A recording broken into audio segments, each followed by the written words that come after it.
honor. ¿Cómo estás? Muy bien. Es que don Eduardo. Pues es que... ¿Cómo Andrés, vas? ahora tintico ya. Hola. Bien.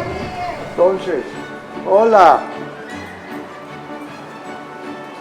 Bueno, señores, para mí Pequeño Teatro ha sido, sí, mi proyecto de vida. Igual fue para Rodrigo. A pesar de las dificultades, no fueron tan terribles porque ya estábamos preparados, ya habíamos analizado esta sociedad.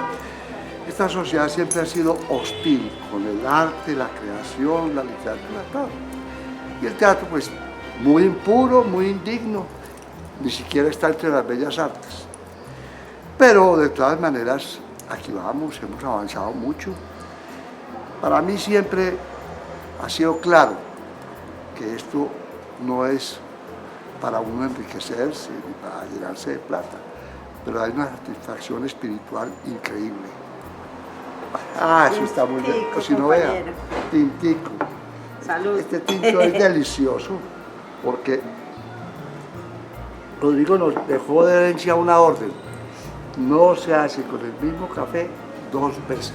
Hay que cambiar el filtro y todo para hacer cada vez una cucharadita de café. Por eso es famoso nuestro tinto. El tinto es famoso aquí. Bueno, Pequeño Teatro es una casa maravillosa, hermosa, grande, donde hacemos grandes cosas. Todos los días trabajamos de martes a sábado a las 7:30 de la noche. Invitamos a toda la gente de Medellín a que vengan a acompañarnos a ver nuestras obras, nuestros productos. Aquí vivo yo prácticamente.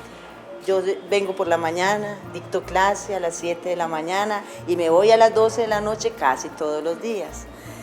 Por eso digo, esta es mi casa, más que mi apartamento, esta es mi casa. Yo no voy a mi apartamento no a dormir y esta maravillosa casa hace más de 30 años que la habito y la vivo y la sueño y hago de todo acá. Esta es mi vida, esta es mi forma de vivir y soy feliz haciendo lo que hago en esta casa. Bueno, Andrés, ¿qué es para vos Pequeño Teatro? Ah, Mayra, pues Pequeño Teatro es el proyecto de vida. Es el sitio donde paso la mayor parte de mi tiempo. Yo estoy aquí desde el lunes a las 7:30 de la mañana y salgo los sábados como a las 2 de la mañana. Es el espacio donde he podido realizar como mi proyecto de vida. He sido un afortunado de haberme encontrado con Pequeño Teatro porque me permitió tener los espacios apropiados para el desarrollo del teatro y haberme encontrado con Rodrigo, este ser que tenemos acá. Él fue el capitán del barco durante 40 años y ahora nos acompaña, digamos, en espíritu. Además de haber sido el codiseñador de la sala que ahora se llama Rodrigo Saldarriaga. La codiseñó con el arquitecto Juan José Escobar. Es una sala muy especial porque está inspirada en la Bauhaus alemana y fue mención de honor en la Bienal de Arquitectura del 94. Venga, se las presento.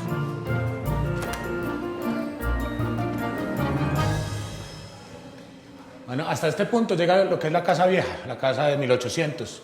Este es el hall de los baños y aquí tenemos como la historia gráfica de los montajes que ha hecho Pequeño Teatro durante estos 40 años, con todos los afiches. Y de aquí para allá empieza lo que es la parte... Ahora este es mi espacio. Venga, les muestro cómo funciona Pequeño Teatro.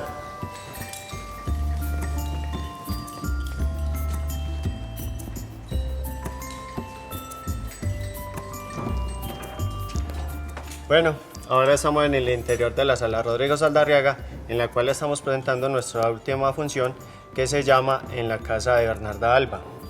Pequeño Teatro está dotado con varios tipos de luces que son los elipsos y los fresneles, los cuales utilizamos para todas las obras que tenemos en este momento.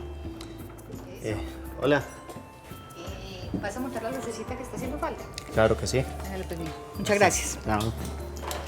Somos un tintico. Vamos.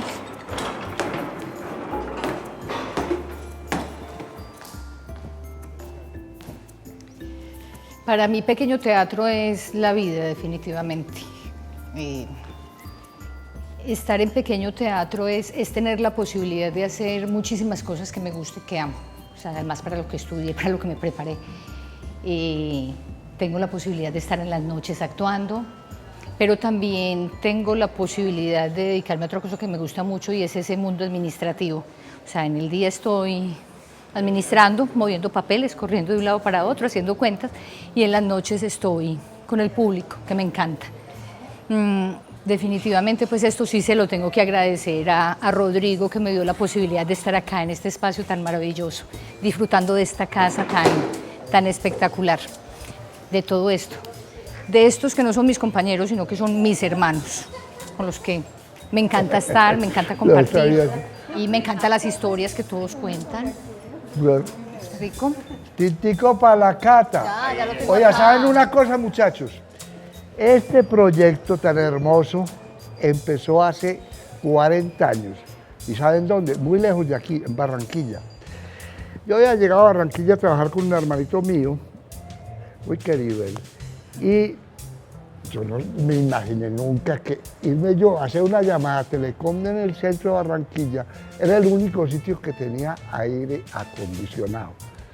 Claro, Saldarriaga, Rodrigo, buscaba algún lugarcito porque estaba muriendo del calor. Cuando entro yo y lo veo sentado en un sofá leyendo un libro. Hola, mono, ¿cómo estás? Edo, ¿qué haces aquí? Y dije, pues aquí, hermano, yo estoy trabajando con Marino, mi hermano. ¿Y vos qué? Dijo, no, yo no aguanto este calor tan berraco. Y ahí empezó todo.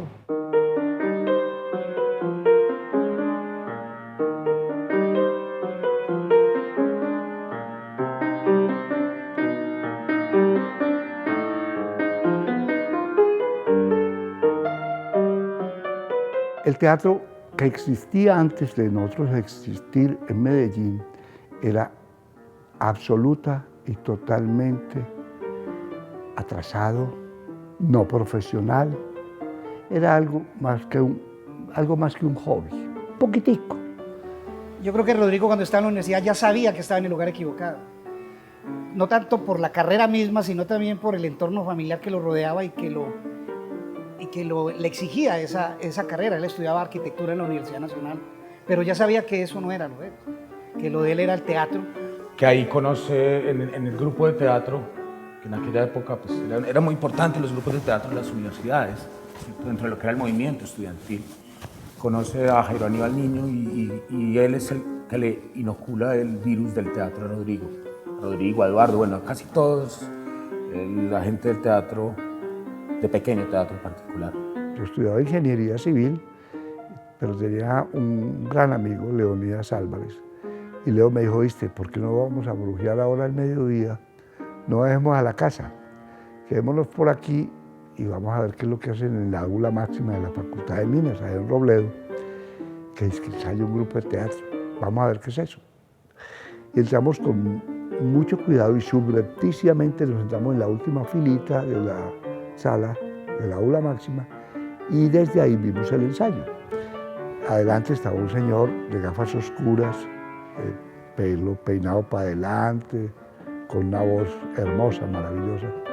El señor se llamaba Jairo Aníbal Niño.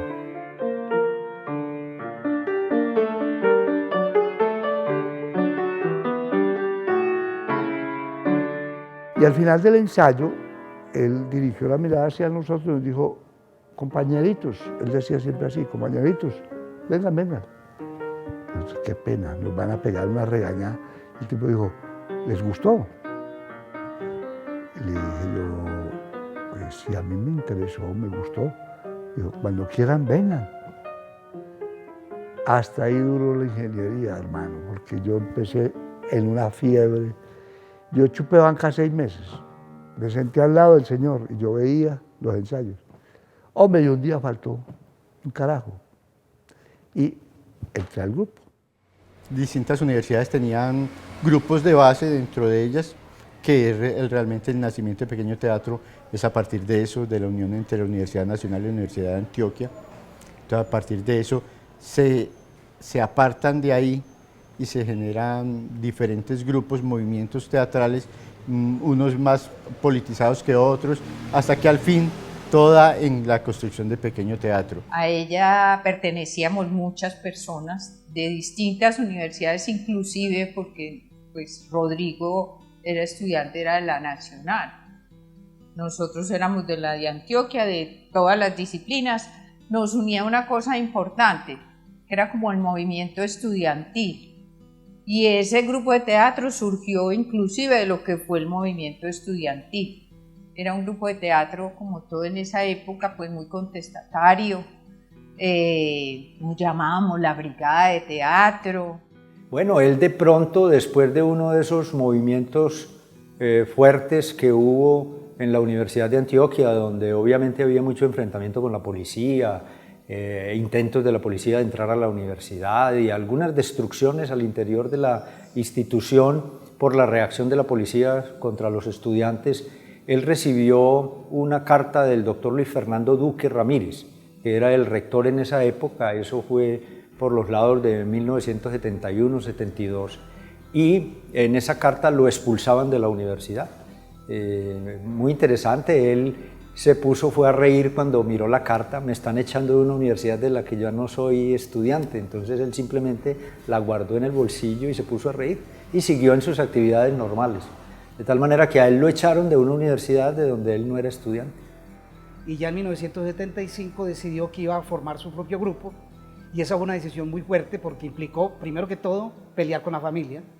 Una familia muy conservadora, goda era la palabra que él utilizaba, la más goda de Medellín, decía él, y la pelea con ellos era también por su posición política y su ideología. Él definitivamente ya estaba del lado de la izquierda y del lado de la crítica a la iglesia y a todos los poderes, ¿no? Esto es la godarria en pasta, eso es una cosa miedosísima, pues como decirles, 3 curas y una monja, ¿cierto? Eso es esa relación endogámica de Río Negro. Mi abuela Sanín, 8 veces seguidas, casada con Andrés Sanín. Ustedes se imaginan eso que podía dar. Nosotros normalmente funcionábamos haciendo teatro en las noches, en el Teatro Camilo Torres, o en la Universidad de Antioquia, o en los salones del Teatro Camilo Torres, que tiene muy buenos salones para ensayar. Y una vez ese director nos dijo, abandonen todo lo que estén haciendo, trabajos, estudio, y vamos a hacer teatro desde las 8 de la mañana. Y nosotros, tontos e ignorantes, dijimos que sí. Nos conseguimos una casita pequeñita aquí en el centro de Medellín, en la ciudad, y nos fuimos a pagar arriendo en un segundo pisito, desde las 8 de la mañana. Una pasión desproporcionada, algo que nadie podía entender, que nosotros fuéramos un poco desarraigados, más pobres que las ratas, y siguiéramos insistiendo en hacer teatro. Y qué gracia tenía eso. Para nuestros padres, de una manera muy soez y vulgar, eso era un oficio para putas y maricas. Sálgase de eso, ¿usted qué está haciendo ahí?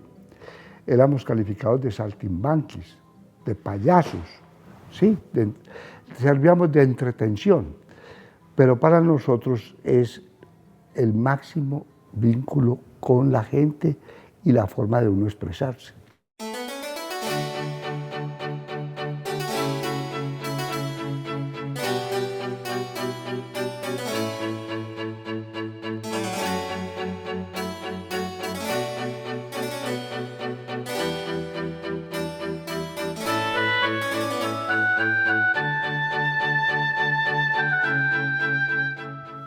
El grupo no tenía sede, tenía una casa alquilada, pero como espacio para montar las obras, pero nunca para convocar público, en el barrio Villahermosa, exactamente media cuadra abajo del parque, yendo hacia la Escuela López, que se llama una institución clásica en Manrique.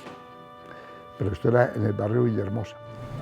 Y entonces pues andábamos de un lado para otro, de pronto sería por eso lo del apelativo de años gitanos, de andar de un lado para otro con los poquitos cachivaches que se tenían. Jóvenes, inexpertos, ignorantes, y decíamos, bueno, tenemos que conocer este país, tenemos que saber cómo vive nuestra gente, para poder indudablemente hacer personajes. Si un actor no vive y no conoce el mundo, ¿cómo va a poder hacer personajes? cualquier tipo de personajes, cualquier persona le sirve a un actor para hacer personajes. Nosotros hicimos varias giras a nivel nacional. Una de ellas fue, por ejemplo, por toda la ribera del río Magdalena, empezando pues por los lados de Honda y llegando hasta Puerto Berrío. En esa gira, fundamentalmente recorrimos el río, la ribera del río. Estuvimos con los pescadores, llevamos una obra de pescadores también, que era Tiempo Vidrio. Recorrimos eso en muy diferentes transportes, pues desde irnos en el camioncito, llevando las poquitas cosas escenográficas que se necesitaban, hasta conseguir llegar al río, donde nos movilizamos más en chalupas, en canoas, en cosas así, que fue la parte pues, que nos permitió recorrer de un lado para otro la ribera.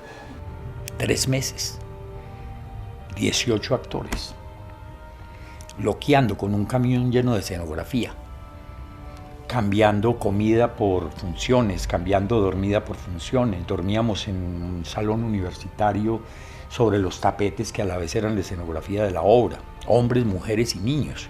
Mi hijo iba en esa gira porque él actuaba en las obras de pequeño teatro. Y después cogimos el sur y nos fuimos hasta Ipiales, y después nos fuimos por los Santanderes y nos fuimos hasta Cúcuta, y después nos fuimos para los Llanos, y después nos fuimos por el río Magdalena, que es una de las cosas más hermosas que yo he hecho en mi vida, que es una gira por el río Magdalena. Por el río, o sea, no por las orillas del río, sino por el río. Subimos al Fresno, fuimos a Mariquita, a Honda, después nos fuimos a Puerto Nare, luego a Puerto Berrío, y de Puerto Berrío llegamos, imagínense, hasta Barranca Bermeja. Eso fue el año 77. En ese momento, cuando estábamos en Barranca Bermeja, hubo un amago del golpe de Estado a Alfonso López Miquelsen. Entonces Rodrigo, que no había ido a ese viaje, que en las crónicas aparece como si hubiera ido, es muy simpático, pero es tal el detalle del informe que le dimos que pudo escribir la crónica como si él hubiera ido. Pero Rodrigo, yo lo llamé por alguna razón, con unos chavitos que teníamos, llamé por Telecom, y él me dijo, ¿qué hacen allá? Se vienen ya, hermano, que esto se va a prender este país, va a haber un golpe de Estado. Entonces nos regresamos. Entonces nosotros salimos como desde Caucasia hasta Riohacha, y en cada pueblo siempre había un hombre o una compañera o una pareja de compañeros de esa organización de izquierda que nos recibía, nos conseguía alojamiento, nos proporcionaban la alimentación, e indudablemente nosotros hacíamos las funciones, ¿cierto? Nos fuimos primero a una invitación a Planeta Rica y a CRT a hacer unas funciones dentro de las semanas culturales en Córdoba. El departamento de Córdoba ha tenido esa tradición. Pero de ahí empezamos a hacer contactos y lo fuimos no solo Medellín, Caucasia, Planeta CRT, Montería, ¿sí? Lorica, todos esos pueblos. Después pasamos a Magangué, después fuimos a Cartagena, a Barranquilla, y a Santa Marta y a Riohacha. Entonces, eso fue absolutamente impensado. El elenco iba en un bus completo para nosotros. Éramos como 27 o 28. Y allá vamos maletas y chécheres. Y en un camión de 6 toneladas iban las escenografías de las 3 obras. Sobre todo la de Macbeth, que era un mastodonte, era como una edificación en madera. Y eso hicimos ese recorrido. Respecto al teatro en sí, pues primero se quedaban como mirando, como muy extrañados, es decir, ¿ellos qué son? ¿Están locos? ¿Qué les pasa? Cuando empezaban a ver que estábamos cuadrando las cosas para hacer la función, ya se quedaban más intrigados y siempre ya muy atentos a lo que estábamos haciendo. Conocer cuál era nuestro país, para quién teníamos que hacer nosotros teatro, o sea, cuál es nuestro pueblo, esa cosa que dice Streller, que tengo allá en la pancarta afuera, que dice un teatro del pueblo para el pueblo, o sea, ¿qué es el pueblo? No, el pueblo no es una carreta, el pueblo es una cultura, el pueblo es un lenguaje, Entonces nosotros no lo conocíamos, pues, éramos hijos de papi de una ciudad que yo que iba a conocer más allá del barrio Lleras del Poblado, yo no conocía nada. Y Eduardo más allá de San Joaquín, que iba a conocer nada. Y 4 libros que habíamos leído ahí, más por postura intelectual, y 4 películas de Berman y 2 novelas de García Márquez y de Cortázar, pues ese era nuestro haber ideológico. Con esa obra estuvimos en el Magdalena Medio 15 días, con esa obra hicimos un recorrido por buena parte del país, pero las otras 2 obras sí fueron 2 obras enormes, que es el Macbeth de William Shakespeare, que para transportar la escenografía había que contratar una jaula, y Los intereses creados de Jacinto Benavente, una comedia muy linda, muy bella, muy agradable. Y con esas obras recorrimos gran parte del país. Fue muy complejo, difícil, pero logramos hacerlo. Y decía yo que enriquecedor porque conocimos pescadores, les presentamos la obra a orillas del río. Fueron los años gitanos.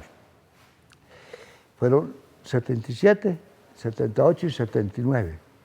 Ya después de eso, el grupo se centró en lograr la sede alquilada. Era una casa alquilada aquí, al pie del Teatro Pablo Tobón.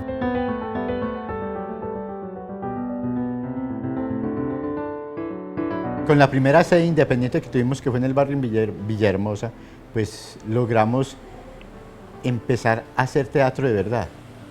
¿Por qué digo de verdad? Porque por lo menos teníamos la amplitud de hacerlo como queríamos, hasta la hora que quisiéramos. Los valores fundamentales para la cultura paisa eran las putas, el aguardiente y el oro, no más.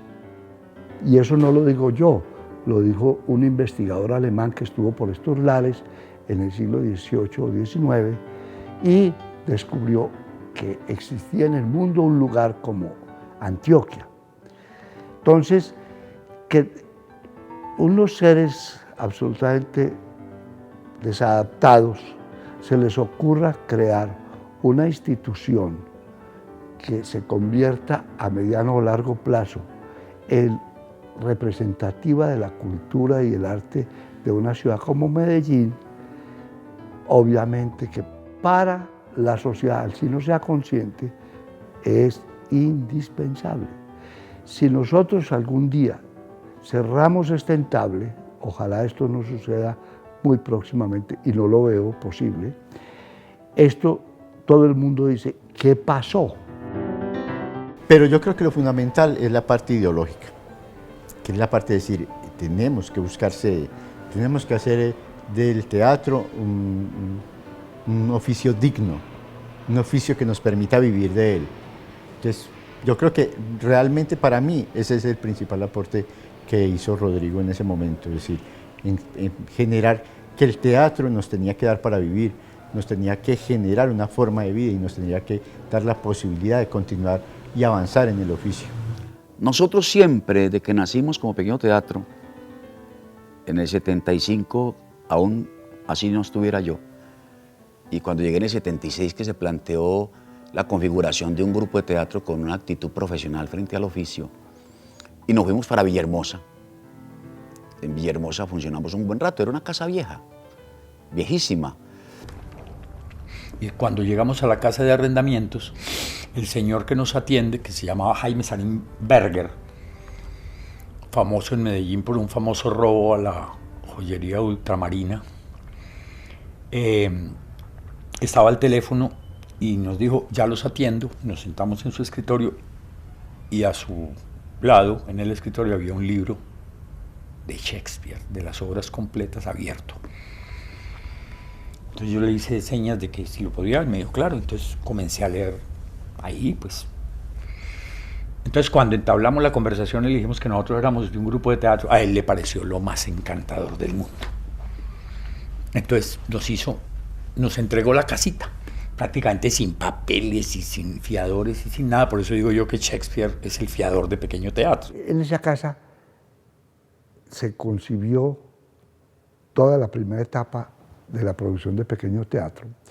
Pero nosotros, ¿qué hacíamos, señores? Si aquí no había una actividad permanente de teatro. Nosotros hacíamos unas funciones por lo regular en la Sala Beethoven de Bellas Artes, aquí en la playa.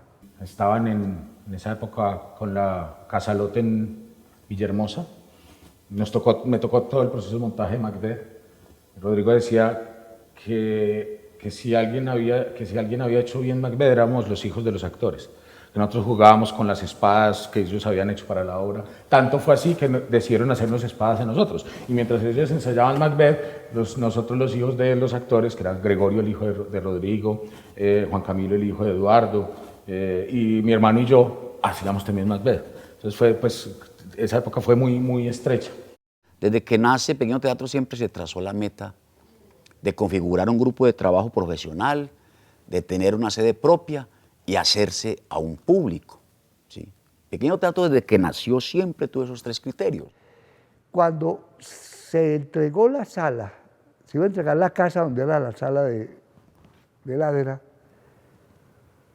Rodrigo llamó a la ex Fanfarria Teatro, a José Manuel Freidel y a Ramiro Tejada, y les dijo: nosotros vamos a entregar esto, pero ustedes ¿por qué no lo toman? Para no bajar todo el sistema de alambrado para la iluminación de la sala, las graderías, todo, para que no haya que hacer toda esa vuelta que fueron, eso no lo van a reconocer como mejoras. En cambio a ustedes les sirve, ustedes no tienen sede.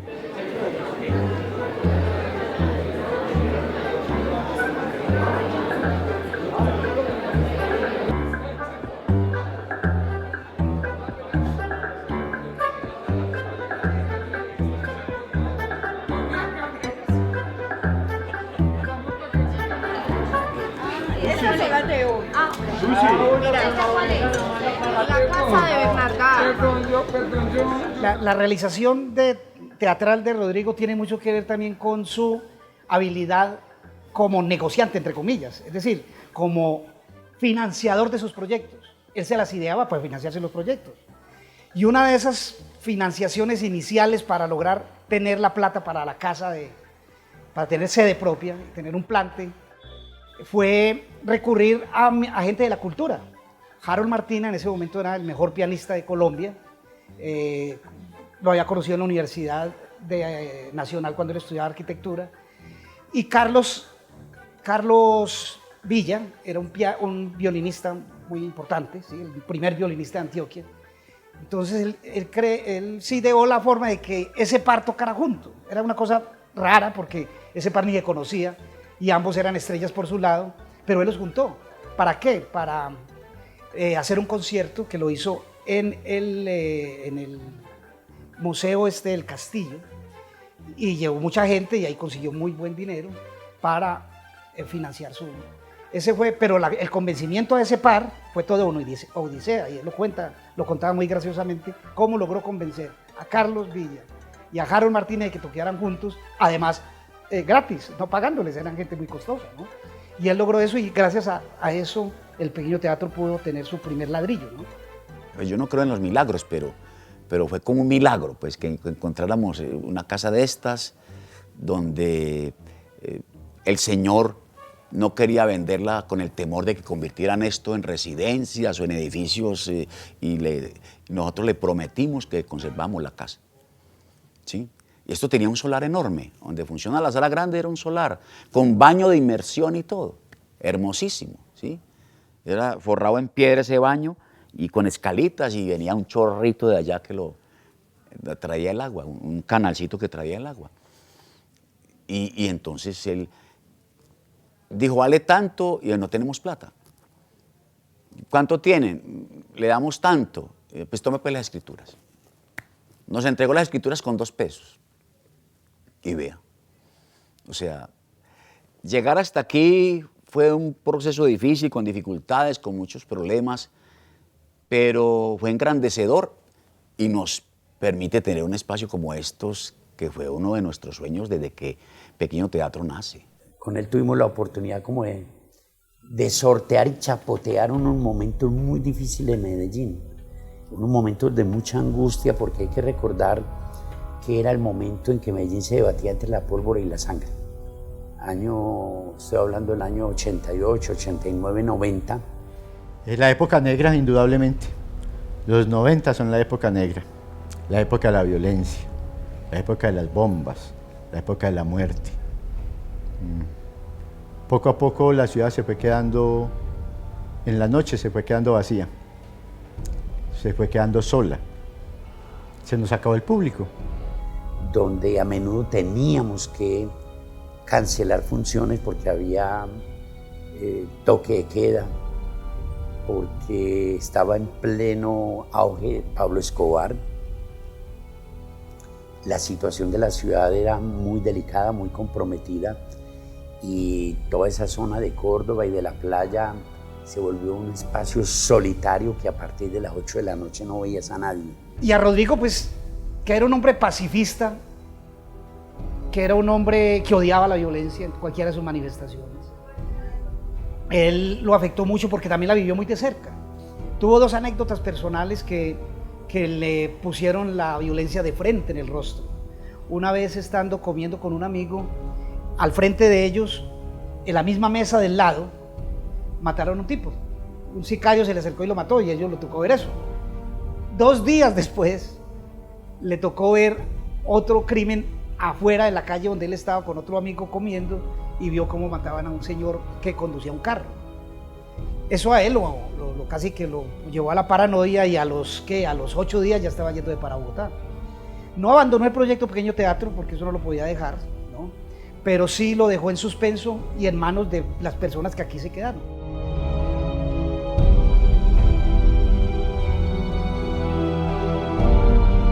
Nosotros logramos inicialmente recibir plata del impuesto de obra de arte. Con eso construimos la sala grande y cuando nos metimos en una deuda pensando en ese impuesto de obra de arte, el Consejo de Estado tumba el impuesto de obra de arte, entonces nos deja endeudados hasta el alma, sin público, sin quien nos prestara plata, porque este patrimonio nuestro vale mucha plata, pero por las paredes y por el terreno y por otras cosas, pero no porque tengamos pues dinero como responder a una entidad financiera. Entonces, en ese momento, pues Gustavo Pérez, que era el administrador, se dio cuenta que Pequeño Teatro podía acceder a esos recursos. Con la Mona González también estuvo en ese proceso.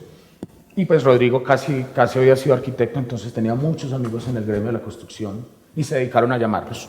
Venga, nosotros queremos construir un teatro, podemos acceder a esta ley, que era ley solamente del municipio de Medellín. Y bueno, pues ahí se fueron consiguiendo los recursos y se empezó la construcción de la sala, que hoy tiene el nombre de Rodrigo Saldarriaga, obviamente. Eso fue en 1993, comenzó la construcción, se inauguró en el 94, en mayo.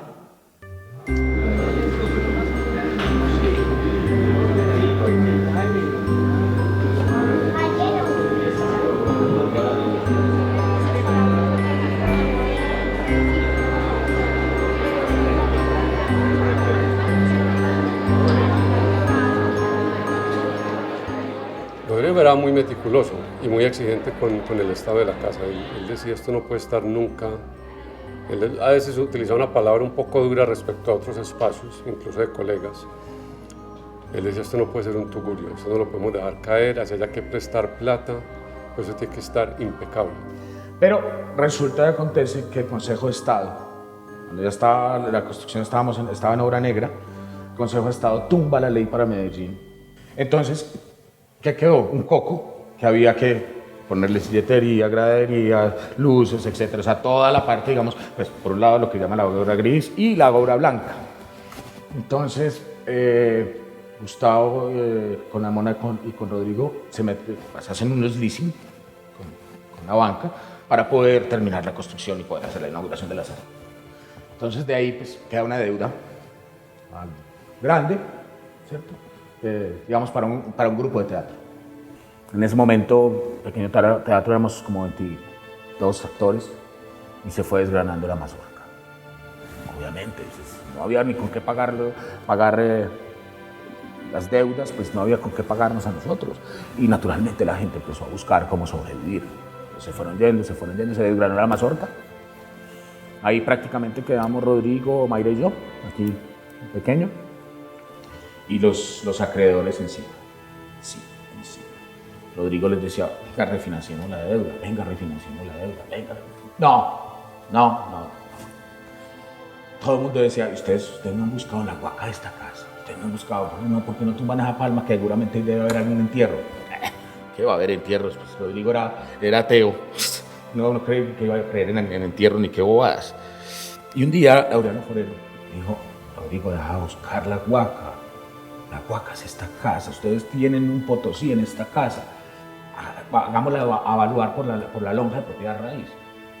Y jodió Laureano hasta que Rodrigo dijo, ahora hablemos por la casa a ver cuánto vale esta vaina. Entonces vino la lonja, hizo toda la evaluación. Cuando dio la cifra, ¿qué? Un espacio antiguo. Laureano, nos tenía la razón, estamos parados en la mina. Y ahí se le abre como el mundo a Rodrigo y cita a los acreedores, que eran tres bancos, aquí en Pequeño Teatro, en la esquina de, como decimos nosotros, donde hablamos física mierda. Los cita y los sienta ahí, les dice, bueno señores, la semana pasada hice evaluar esta casa por la lonja de propiedad raíz, aquí está el avalúo. ¿Cuánto les debo? ¿Usted cuánto le debo? ¿Usted cuánto le debo? ¿Usted cuánto le debo? Eso suma entonces como entre todos suma como 300 millones de pesos, ¿cierto? Aquí están las llaves de la casa. Sírvase, cancelar las deudas y me dan la de vuelta. No, pero don Rodrigo, espera, ¿cómo así? No. Venga, yo les debo eso, la casa vale tanto, tengan las llaves, denme la de vuelta. No, venga, refinanciamos. Ah, sí, ahora sí podemos refinanciar. Claro, ellos lo que iban era por la casa. No les interesa, ellos venían era por la casa y por eso no querían refinanciar. Pero tampoco iban a devolver 6.700 millones de pesos. No iban a devolver 6.700 millones de pesos. No se iban a dar ese golpecito entonces ahí sí se refinanció. Y Rodrigo era de muy buen gusto, pues de todas maneras era arquitecto, conocía muchísimo de arquitectura, había visto muchísimo en el mundo, pues porque Rodrigo viajó muchísimo. Entonces conocía mucho, conocía lo que era tener un espacio en estado impecable, y eso sí lo exigía con esta casa. Que cada cuadrito estuviera bien puesto, que las puertas bien pintadas, que se conservara el lenguaje, por decirlo así, de la casa, como su esencia. Entonces él era muy cuidadoso con eso. Todo el tiempo, todos los años, se aseguraba de que estuviera en muy buen estado. La obligación es mantenerla como un bizcocho. Y vienen y la revisan cada año. Y si hay alguna humedad, algún deterioro de la fachada, deterioro en los techos, entonces ponen en cuestión la excepción del impuesto para el año siguiente. Nos asentamos allá y dejamos la casita cuando compramos esta. Entonces esa casa la coge la fanfarria, la ex fanfarria. Que ellos se habían quedado en Villahermosa, que tenían un sitio de trabajo, no una sala, porque allá pues, es muy difícil ir. Entonces se bajan allá. Nosotros habíamos construido un galpón en Villahermosa para poder ensayar, porque la casa era un tugurio. Entonces construimos un galpón industrial. Cuando Gilberto coge la casita de allí de Girardot, yo le digo a Gilberto, venga, tumbe ese patio y traiga esa estructura que hay en Villahermosa y la monta aquí. Pequeño Teatro la regala porque nosotros ya tenemos sede. Y el ensayo implica 100% vivir el teatro. Y eso fue Rodrigo. Y fue un hombre de teatro en la medida que veía los espacios. Cuando él supo que nosotros íbamos a hacer una casa del teatro, íbamos a crear una casa de teatro, y pasó por lo que es la Oficina Central de los Sueños en sus etapas iniciales. Rodrigo entraba y nos decía, ve Gil, aquí esta parte, ahí debe estar la consola de luces. Nosotros pensábamos poner la consola en un lado y él nos le decía, no, colóquela acá por esto y por esto. Entonces él nos enseñaba a nosotros a manejar el espacio que queríamos construir, siendo que él estaba construyendo en su cabeza el espacio a la italiana, pero de todas maneras se asociaba conmigo en mi tipo de teatro. Entonces Rodrigo siempre le ha ayudado y le ayudó a muchos otros grupos. La inauguración iba a ser a las 8 de la noche.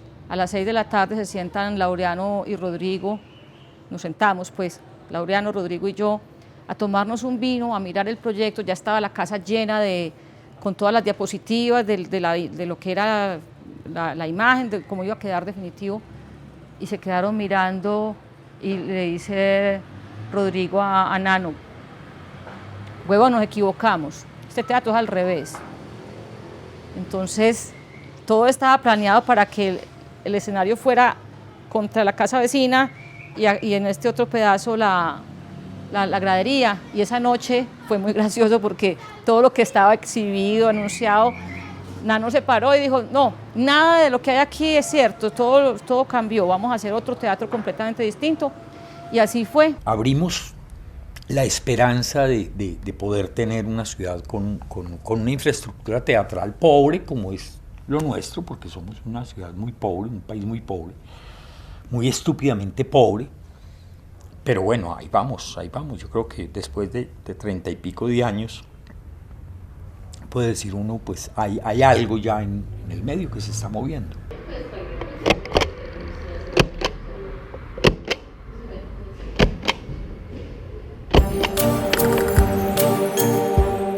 De ahí ya empezó a llegar otra gente, llegó Rodrigo, llegó Albeiro, empezó otra vez a crecer el equipo.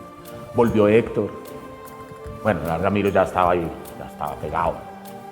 Volvió Héctor, y bueno, fue llegando otra generación que es bien interesante y pudimos volver a consolidarnos. Pero en ese 2012 entonces arrancamos la temporada como la hacemos siempre, con Medea. Y un viernes, tal vez 26 de febrero, no estoy mal, estábamos listos para hacer Medea en la sala, hoy es Sala Rodrigo Saldarriaga, para 500 espectadores. Y llegaron dos niños de colegio a hacer una tarea. Exactamente, la fecha es marzo del 2002, la primera semana de marzo del 2002, comenzamos nosotros el proyecto Entrada Libre con aporte voluntario. Fue muy difícil llegar al nombre, ¿cierto? Porque entonces no se podía hablar de gratuidad o entrada gratuita, ¿cierto? Cómo colocarse el aporte, cómo sensibilizar a la gente para que entienda de que el espectáculo vale, de que le damos la oportunidad de verlo, pero al final va a tener una retribución económica. La función era a las 8 de la noche, nosotros nos metíamos para Medea como desde las 6:30, porque pues, nos organizábamos el escenario y hacíamos un entrenamiento, y la gente entraba mientras nosotros estábamos en entrenamiento, eso era muy especial. Rodrigo aquí afuera con los muchachitos fue llegando a las 8 de la noche y dijeron: no estamos sino nosotros. Entonces se le acercaron a Rodrigo y le dijeron: maestro, no, tranquilo, pues no estamos sino nosotros dos, no van a hacer la función para nosotros dos, pues nosotros venimos otro día. Y Rodrigo le dijo: no, muchachos, por el solo hecho de ustedes haber venido aquí, merecen que hagamos la función. Además los actores llevan hora y media preparándose y ya, no más, ya vamos a hacer. Si se quedan, nosotros vamos a hacer función. Y hicimos la función. Pero se imaginarán que es hacer una función para 498 billetes. Para un actor es un dolor. Entonces terminamos la función y esto parece un velorio. Pero obviamente los dos niños salieron despavoridos. Además con una obra como Medea, pues, ¿sí? Salieron despavoridos y quedamos Rodrigo, Mayra, Roderico, que no estaba en la obra, pero estaba acá. No estaba en Medea, pero estaba acá. Ramiro, Albeiro y yo, sentados en la misma esquina de siempre, en la misma donde hablamos toda la chacha que nos ocurre, donde arreglamos el mundo y lo desbaratamos y hicimos de todo. Y nos sentamos ahí, con la luz a media luz, cada uno con una cerveza en la mano. Y nos mirábamos. ¿Qué vamos a hacer? Fue una noche de marzo de 2002, después de una función de Medea de Jan Nui, a la que habían asistido 2 espectadores en esta sala. 2 espectadores. Cansados de la moral teatral y de repetirnos que el teatro es una actividad artística marginal en nuestra sociedad, cuando decidimos que todo lo que haríamos en Pequeño Teatro sería con entrada libre y aporte voluntario. Ya habíamos probado todo. Que los amigos, que los viejos conocidos, que los sectores universitarios y profesionales, que los sindicatos y agremiaciones, que la empresa privada, que la publicidad, que el mercadeo. Todo lo hicimos y no fuimos capaces de romper la soledad. Al teatro asistían 20, 30 o 40 personas, espectadores que llamábamos el privado, pues la gran mayoría eran conocidos familiares. Cuando un viernes llegaban 80 o 100 personas, hacíamos fiesta y nos gastábamos la taquilla.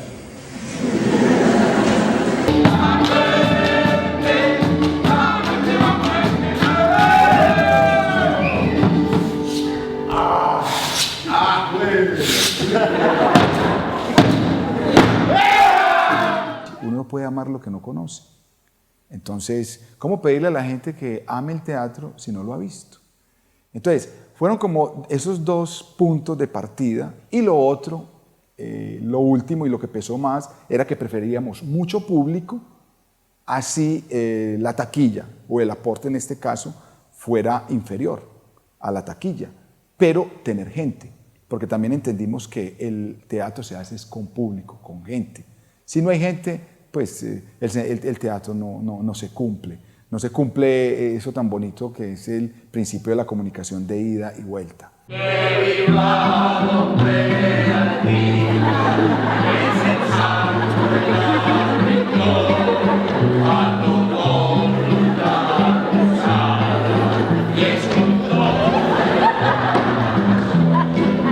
Este tipo de proyecto nos permite algo que yo creo que es muy difícil en cualquier otro teatro del mundo. Y es que uno pueda ver en una obra tan difícil o tan densa, por decir algo, como Madre Coraje, como Edipo, como Antígona, como La misma Diestra. La misma Diestra es muy divertida, pero es larga, es pesada, es agotadora para nosotros, a veces para el público. La gente no se sale porque pues, la historia es maravillosa.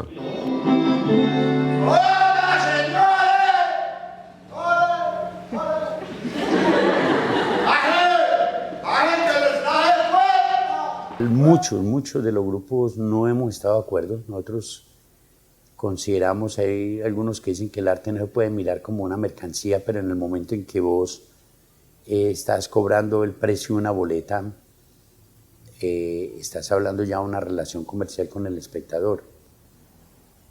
Hay un hecho que es contundente, es de que el teatro hay que pagar. Yo casi que citaría una frase poética de Silvia Plath que decía muy bellamente después de que salió del hospital donde tuvo un intento de suicidio y entonces ella dice, me remendaron y lista otra vez para volver a la carretera. Entonces hablaba muy bellamente porque se había producido cortadas con cuchilla, decía, hay que pagar por verme las cicatrices. Ave María Purísima, sin pecado concebida. Es que el que se para con un sombrero a recoger la plata es un limosnero. Pues, en un momento determinado, entre los colegas, entre el gremio, se cundió eso, ¿cierto? Se habló que nosotros éramos limosneros. Pero uno ver en una obra de esas niños, o espectadores entre 5 años y 90, eso no tiene precio. El tipo que vende mangos va y guarda la carreta y usted lo ve ahí sentado. Los sábados es un público maravilloso, porque se ve que son gente de los barrios populares. Entonces un abuelito se viene como con 3 nietos. Y cuando ya salen después de la función, uno ve al viejito buscando entre sus bolsillos de billetico de 1.000 o de 2.000 para cada uno de los nietos. Aquí vienen, pues, yo diría en su mayoría los que asisten todas las noches a son jóvenes que vienen de todas partes, de las comunas, de Medellín, de todos los sectores, de todos los estratos. Vienen campesinos, yo he tenido la oportunidad de ver campesinos aquí. Y estos muchachos vienen, en primer lugar, a exponerse a un ambiente que no es el de ellos. nos paramos en el sombrero y yo creo que es uno de los momentos más hermosos, porque es la posibilidad de mirar a la gente a los ojos, de ver quién fue, los amigos, saludarlos, abrazarlos, como cuando llegan muchas personas noche tras noche, le dan la mano a uno y le dice, ¿le puedo dar un abrazo? Claro, gente que uno no conoce, que lo llaman por el nombre propio, que lo llaman con toda la familiaridad, como si fuera la amiga o el amigo de toda la vida, y que muchas veces también al final le dicen a uno, yo quiero guardar una foto, quiero tener una foto con usted.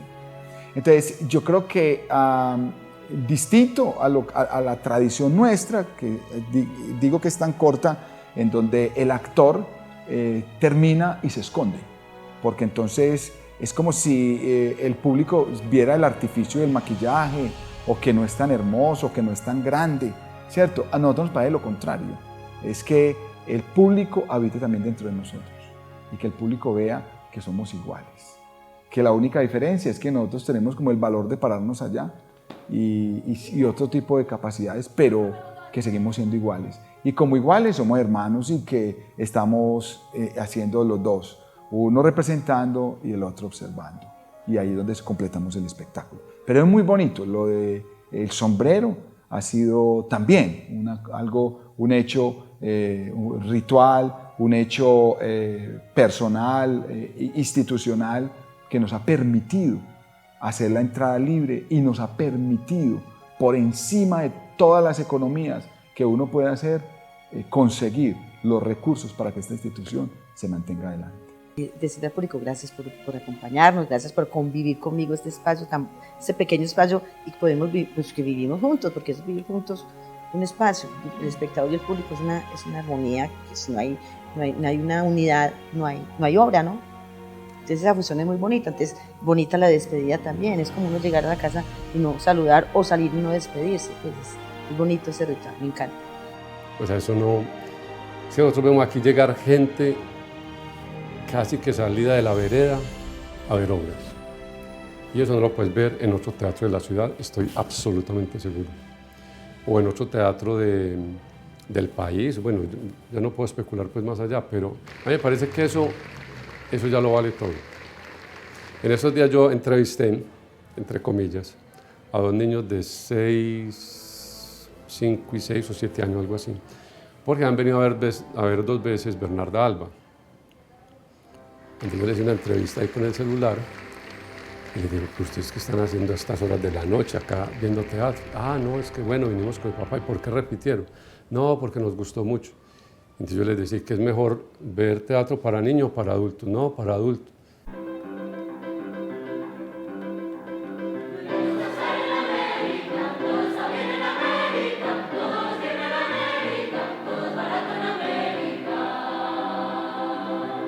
Era enemigo acérrimo de las escuelas de teatro, como consta en artículos que yo le puedo demostrar, que puedo mostrar, y sin embargo termina siendo una escuela de teatro, y que en este momento es la fuente de actores del grupo del pequeño teatro.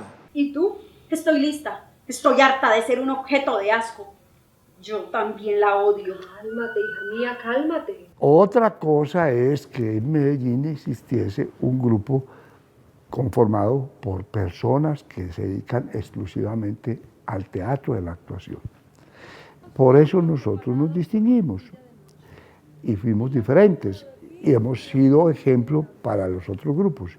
La mayoría de los otros grupos tienen características no totalmente profesionales, pero sí en gran parte la gente que se dedica estudió en la universidad o en alguna otra escuela. Nosotros aquí tenemos una escuela también. Cuerpo y esa cara nunca podrá seducir a Mario. Ese joven lechero ridículo nos desprecia.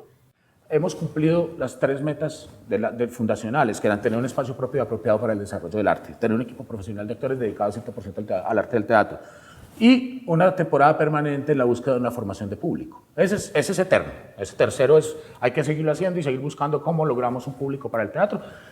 Y digamos que con entrada libre ya luego empezaba a aparecer el público. ¿Qué más vamos a hacer? Cualquier empresa, cualquier entidad o un ser humano que no tenga un norte, que no tenga hacia dónde mirar, una meta que lograr, un sueño nuevo, se muere. Se queda ahí en el día a día y la inercia se va acabando y te mueres. Entonces ahí aparece, ¿qué nos falta hacer por el teatro? Una escuela, pensar en el futuro. Sí, uno entra aquí y la energía sola ya es distinta. Y además, yo ya había visto muchas obras aquí y yo veía cómo los actores acá tenían como una seriedad dentro del trabajo, como un tomarse en serio el teatro. No quiere decir que otras partes no, pero aquí había algo que enamoraba. Algo que todavía, 3 años después, estoy terminando de descubrir, porque es como algo que atrae y que uno lo tiene que ir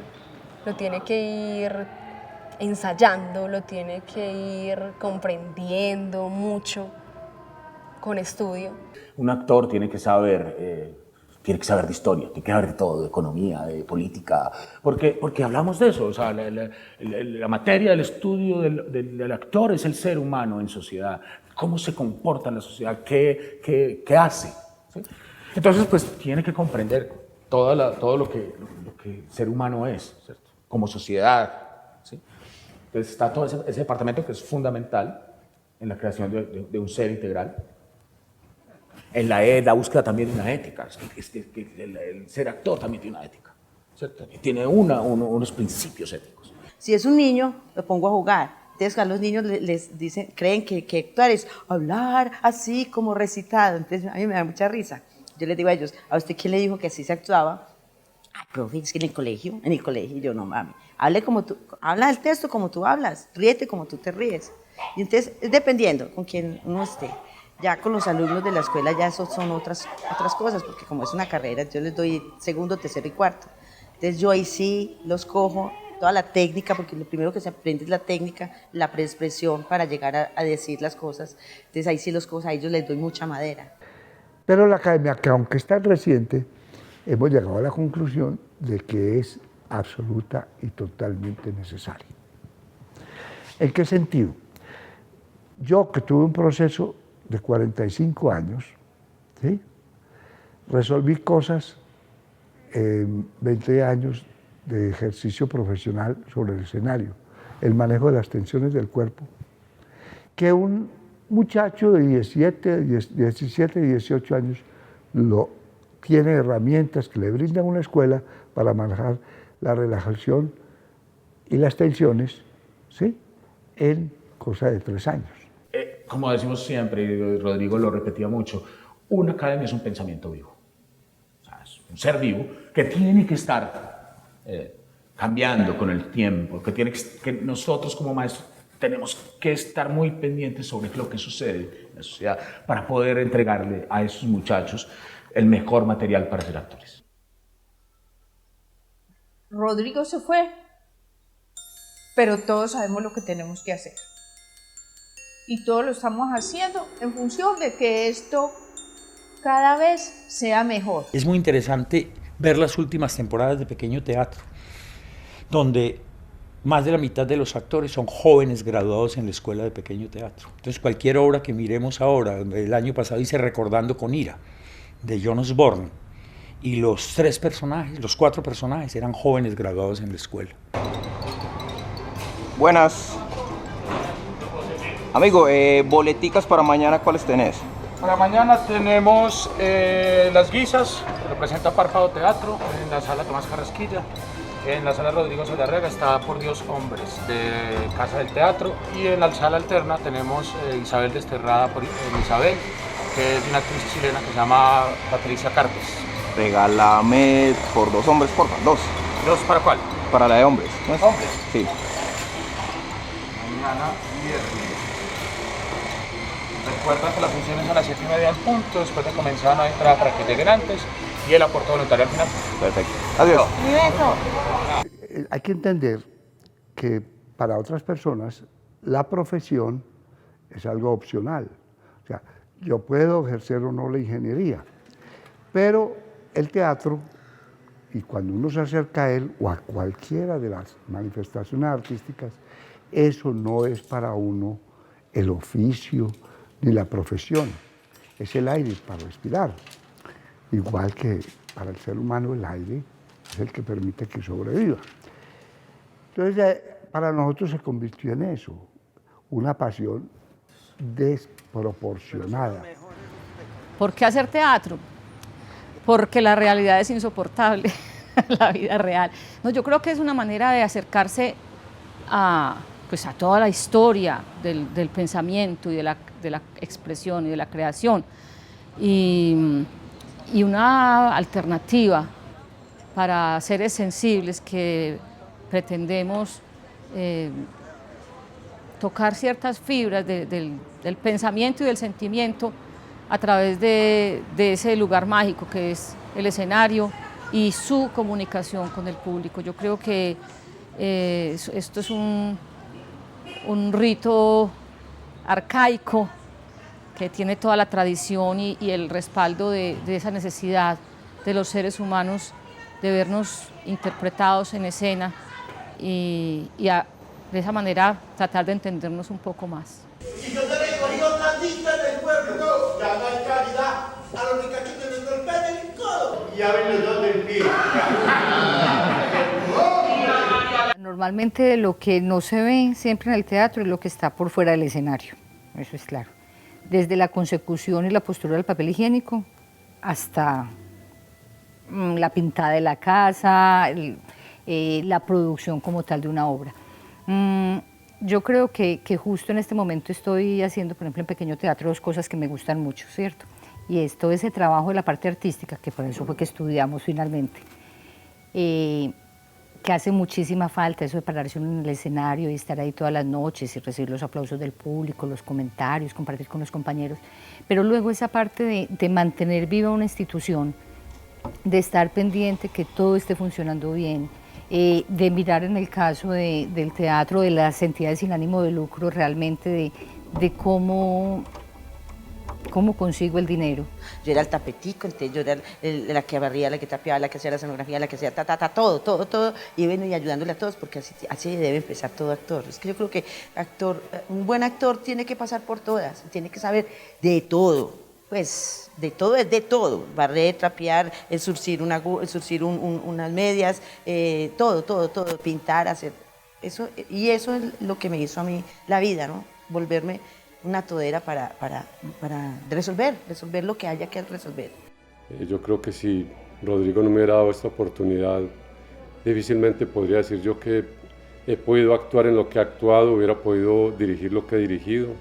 Batallamos por generar una conceptualización del teatro, por generar algo de fondo en el teatro, por generar unas ideas más concretas, más amplias, más dicientes en lo referente a lo que es el teatro. Yo voy a decir una cosa que se sale de todo lo que la gente opina. Todo el mundo cree que el Estado tiene una obligación con el creador artístico, que es como en siglos anteriores tener un carácter de mecenas, ¿sí? Y de, en cierta forma, sostener al artista. Yo no estoy de acuerdo con eso. Esas relaciones obviamente también se reflejaron en falta de apoyo al Pequeño Teatro, mientras estuvo Rodrigo en confrontación con la administración municipal, que además eso tenía nombre propio, era con la administración de Fajardo. Él nunca estuvo encausado en esta administración y siempre la confrontó. Eso obviamente lo pagó, y lo pagó el Pequeño Teatro con recibir menos del municipio, mientras los otros grupos recibían aportes justos para lo que hacían. El Pequeño Teatro tenía grandes méritos para recibir lo mismo y no lo recibía. Entonces esas peleas políticas de él también influyeron en la financiación del Pequeño Teatro. Al vaivén del gobernante de turno, por decirlo de alguna manera, se movieron los apoyos oficiales que recibía el Pequeño Teatro. O sea, el Estado tiene la obligación de procurar que el arte sobreviva, y tiene la obligación también de procurar que la gente, que el ciudadano común pueda acceder al arte? Creemos que en la medida en que el arte cale dentro del público y el público asista masivamente, eso ya aprecia para nosotros un valor enorme de que se va a poder autogestionar y sostener la institución. O sea, un grupo tiene una concepción general con respecto a las obras que escogen. Casi siempre denotan su estilo, lo que quiere hacer en general, aunque eso no implica que no haya una diversidad en la escogencia de obras. O sea, es una expresión y es lo que el grupo como núcleo quiere decir. Pero yo creo que también tiene que ver la parte individual, la de cada actor, la del director, la de los técnicos invitados o de planta, que puede ser luminotécnico, vestuarista, pues todos los oficios que rondan alrededor del teatro. Entonces, pues para mí, por ejemplo, en concreto, casi siempre tengo una apreciación personal respecto a lo que es cada obra. Siempre hemos enfrentado las obras con ese criterio, el criterio de aprender de ellas, que nos obliga a estudiar, a conocer al autor en muchos aspectos, las costumbres de la época, la historia de la época, y en ese sentido pues ir realmente adquiriendo conocimientos cada vez más profundos sobre nuestro quehacer teatral.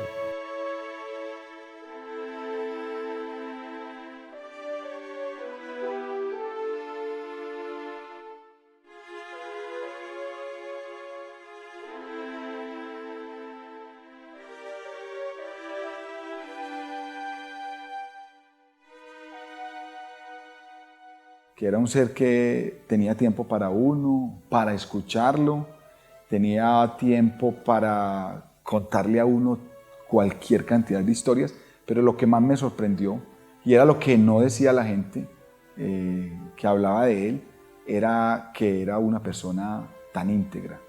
No crea, Él nos hizo a nosotros porque teníamos Él también nos dio oportunidad de explorar nuestro mundo interior.